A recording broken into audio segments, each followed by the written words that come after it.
మదమంచిపాడు తిరణాలకైతే వెళ్ళాము. అందరం ట్రాక్టర్‌లోనే వెళ్ళాము. ఎందుకంటే ట్రాక్టర్ ఇచ్చే కంఫర్ట్ బైక్స్ ఎప్పుడు ఇవ్వలేవు అందుకనే. దారిలో తెలిసిన వాళ్ళైతే మామిడికాయలు ఇచ్చేసారు. అవి కూడా తీసుకున్నాము. తర్వాత అయితే మా పిన్ని బిస్కెట్స్ ఇచ్చింది. పెట్రోల్ కొట్టించుకొని మళ్ళీ స్టార్ట్ అయ్యాము. దారిలో ఎన్ని తిన్నా అసలు తిన్నట్టు అనిపించదు. అందుకే మామిడికాయ అయితే ఒకటి తినేసాము. అద్దెంకొచ్చిన తర్వాత అయితే మా పిన్ని వాళ్ళు లస్సీ ఇప్పించారు అందరికీ. అవి కూడా తాగేసాము. ఇంకా తాగాలనిపించింది. ఇప్పటి నుంచి 3 ట్రాక్టర్స్ అయితే వచ్చాయి. అందరం కలుసుకొని వెళ్ళాము. ఇప్పుడు ఒక స్పెషల్ క్యారెక్టర్ వాడే మా అల్లుడు. వాడే ఈ తిరణాలు మొత్తం టైం పాస్ చేసేసాడు. ఎంత టైం పాస్ అంటే వీడి కోసం సెపరేట్ వీడియో చేయొచ్చు అంత టైం పాస్ చేశాడు. వెళ్తూ వెళ్తూ ఆంజనేయ స్వామిని అయితే దర్శించుకొని వెళ్ళాము. లోపలికి వెళ్ళలేదు. బట్ బయట నుంచి చూస్తూ వెళ్ళాము. చాలా బాగా అనిపించింది. అద్దంకిలో మా అల్లుడు, మా పెద్దమ్మ అయితే వచ్చారు. సో, వస్తూ వస్తూ వాళ్ళు వెంకటరమణ నుంచి కారపూస అయితే తీసుకొచ్చారు. అద్దంకిలోనే ఈ పూస చాలా ఫేమస్. బస్ స్టాండ్ ముందైతే ఉండిద్ది షాపు వెంకటరమణ అని. టేస్ట్ సూపర్ అంత బావుంటాయి. అండ్ దారిలో ఎవరో మళ్ళీ జాంకాయలు అయితే తీసుకున్నారు.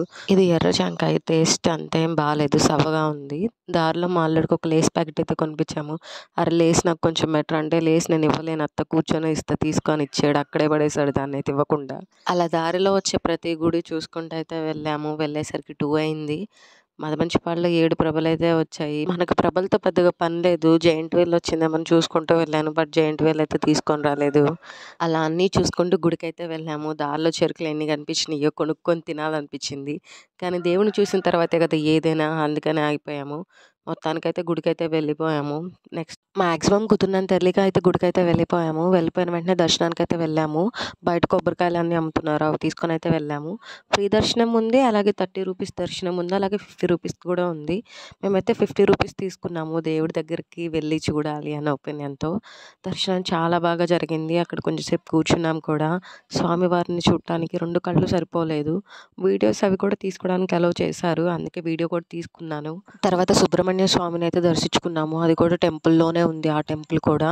తర్వాత మా అల్లుడైతే కాయిన్ నిలబెట్టడానికి ట్రై చేశాడు. నిలబెట్టాడు కూడా. బట్ నేను అది వీడియో తీసుకోలేకపోయాను. టెంపుల్‌లోనే మెడికల్ క్యాంప్ కూడా ఏర్పాటు చేశారు. చాలా మంచి విషయం. తర్వాత పూలు తీసుకొని అయితే తినటానికి వెళ్ళిపోయాము మేము. దేవుడిని దర్శించుకున్న తర్వాత భోజనం చేద్దామని వెళ్ళాము. ఎక్కడికక్కడ భోజనాలైతే ఏర్పాటు చేశారు. ఎవ్రీ టైమ్ వెళ్ళే ప్లేస్ దగ్గరికైతే మేము భోజనం చేద్దామని వెళ్ళాము. అక్కడైతే క్రౌడ్ చాలా అంటే చాలా ఉంది. అందుకే కొంచెం సేపు భజన చేసే వాళ్ళ దగ్గరైతే కూర్చున్నాము. అప్పటికే టైం 4 అయితే అయింది. చాలా సేపు వెయిట్ చేసిన తర్వాత మేము కూడా అయితే వెళ్ళాము తినటానికి. అరిటాకు భోజనం ఎంత బాగుంది అంటే చాలా బాగుంది. అంతసేపు వెయిట్ చేసినందుకు వర్త్ ఇట్ అనిపించింది. మాకు తెలిసిన వాళ్ళు హైదరాబాద్ నుంచి కూడా వచ్చారు. తను మా కజిన్. సో, అక్కడ మాట్లాడుకున్నాం చాలా సేపు. ఆ ఉయ్యాల ఊపటం చూస్తే ఫ్యూచర్ గుర్తొస్తుంది ఇప్పుడే. మా వాడికి ఐస్ కావాలంట. అది కూడా ఒకటి కొనిచ్చేసాము. తర్వాత ఖాళీగా ఉండే పొలాల్లోకైతే వెళ్ళి కూర్చున్నాము. ఎందుకంటే మళ్ళీ మా ట్రాక్టర్ బయటికి రావాలి కాబట్టి అందరం కలిసి ఒకే ప్లేస్‌లో కూర్చొని చాలా సేపు అలా సాయంత్రం వేళల్లో అందరం కబుర్లు చెప్పుకొని ఒక ప్లేస్‌లో ఉండి నవ్వుకుంటూ, మాట్లాడుకుంటూ మొత్తానికైతే మళ్ళీ భోజనానికైతే స్టార్ట్ అయ్యాము. వెళ్తూ వెళ్తూ అన్ని రకాల ఫుడ్ ఐటెమ్స్ చూసాము. బట్ ఏది టేస్ట్ చేయలేదు. ఎందుకంటే అంత సాహసం చేసే ఓపిక మాకు లేదు కాబట్టి. కొబ్బరి మామిడికాయలు పీస్ ఏమో 20 రూపీస్ అంట. మొత్తానికైతే భోజనానికైతే వెళ్ళిపోయాము. దేవుడి భోజనం కదా! ఇది చెప్పాలంటే ఎంత బావుందంటే అంత బావుంది. బ్రెడ్ హల్వా అయితే చాలా బావుంది.